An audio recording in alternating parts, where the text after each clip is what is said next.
છોટાઉદેપુર જિલ્લામાં પ્રથમ વખત પધારેલા ભારતીય જનતા પાર્ટીના પ્રદેશ અધ્યક્ષ જગદીશભાઈ વિશ્વકર્માનું ભવ્ય સ્વાગત કરાયું। ભારતીય જનતા પાર્ટીના પ્રદેશ અધ્યક્ષ જગદીશભાઈ વિશ્વકર્મા છોટાઉદ જિલ્લાની મુલાકાતે પ્રથમ વખતે આવતા હોય છોટાઉદ જિલ્લાના ભાજપના કાર્યક્રમોમાં એક અનેરો ઉત્સાહ જોવા મળ્યો હતો। છેલ્લા એક સપ્તાહ પૂર્વેથી તેઓના ભવ્ય સ્વાગત માટે તૈયારીઓ આરંભી દેવામાં આવી હતી। આજ રોજ તારીખ 20મી માર્ચ 2026 શુક્રવારે સવારે 11 કલાકે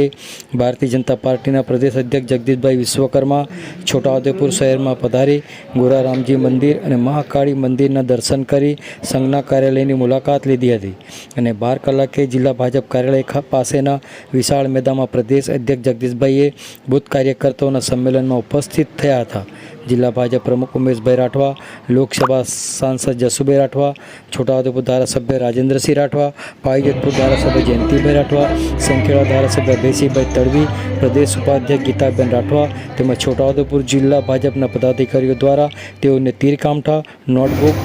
આપી શાલ ઉડાડી ભવ્ય સ્વાગત કરવામાં આવ્યું હતું। પ્રદેશ અધ્યક્ષ જગદીશભાઈ વિશ્વકર્માએ બુથ કાર્યકર્તાઓના સંમેલનમાં રાજ્યમાં આવનારી નગરપાલિકા, જિલ્લા પંચાયત, તાલુકા પંચાયતની ચૂંટણીમાં ભાજપનો ભગવો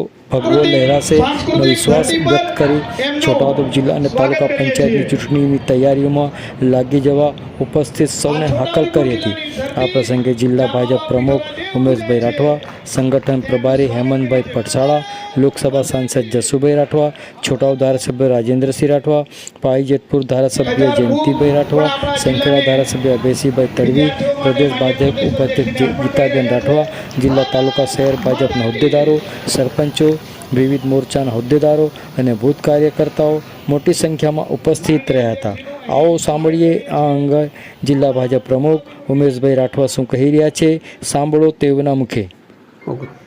આજે છોટાઉદેપુર જિલ્લાની અંદર ગુજરાત પ્રદેશ ભારતીય જનતા પાર્ટીના સન્માનિત અધ્યક્ષ માન્ય જગદીશભાઈ વિશ્વકર્મા સાહેબ છોટાઉદેપુરના પ્રવાસે હતા। ગઈકાલે સાંજે એક કુદરતી આફત વાવાઝોડું હોવા છતાં આજે સવારની અંદર એમને અહીંયા કાર્યકર્તાઓ સાથે મળવાનું થયું, સંઘ કાર્યાલયની પણ મુલાકાત કરી। અહીંયા છોટાઉદેપુરની અંદર જે મહાકાળી માતાજીના મંદિર એ પણ દર્શનાર્થે ગયા અને સાથે સાથે સૌથી વિશિષ્ટ અને મહત્ત્વની બાબત આજે એ થઈ કે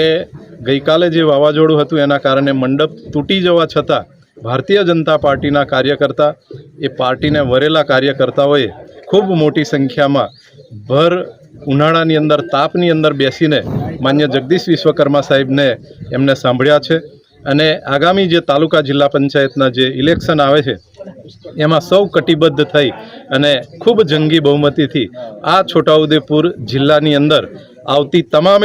32 જિલ્લા પંચાયત અને તમામ તાલુકા પંચાયત જીતવાનો આજે સંકલ્પ કર્યો છે।